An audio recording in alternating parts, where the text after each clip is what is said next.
واذا الراجل قرر انه ما يتزوج بالموظفه، هذاك الحريه ديالو، فهمتي؟ هذاك ماشي سوق. كيما انت كتشرطي، كيما انت كتفرضي ان الراجل يكون فيه 190 ويكون طويل ويكون زوين ويكون بوغوس، يكون كبير ويكون عنده الدار، يكون عنده الطوموبيل، وكتبقى 4 سوايع وانت كتشرطي، مالك نوضتي كتغوتي كالحمقى فاش الراجل قال لك انا ما بغيتهاش موظفه.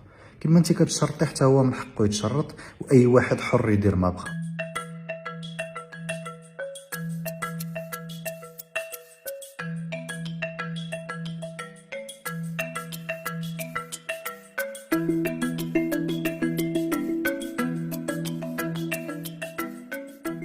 حنايا ضد ان راجل قاد على المسؤوليه الزوجيه ديالو يتزوج بوحده طبيبه. بغات تكون طبيبه، برافو عليها، الله يوفقها، الله يعاونها، الله يكمل عليها بخير، قادره باش انها تنجح وتكون طبيبه ممتازه. ولكن باش انها تزاوج ما بين طب وانها تفتح واحد البيت وتولد وليدات، فهنايا اكيد ما يمكنش. يكون تقصير في حق الزوج ديالها اللي غادي يدخل للدار ما غيلقاهاش لانها كتعالج الناس في السبيطار، وبالتالي غادي ياكل الماكله بارده ديال الموظف.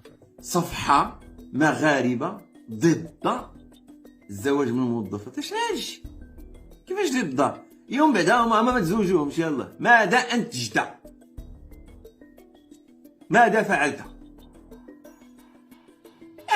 مغاربة ضد الغلاء، مغاربة ضد الفجور، مغاربة ضد الخمر، مغاربة ضد الفساد، مغاربة ضد الرشوة. وفهمها، والزواج بالحلال نحرموه ولا نشرو ثقافة تحريمه ولو بسميت ضده؟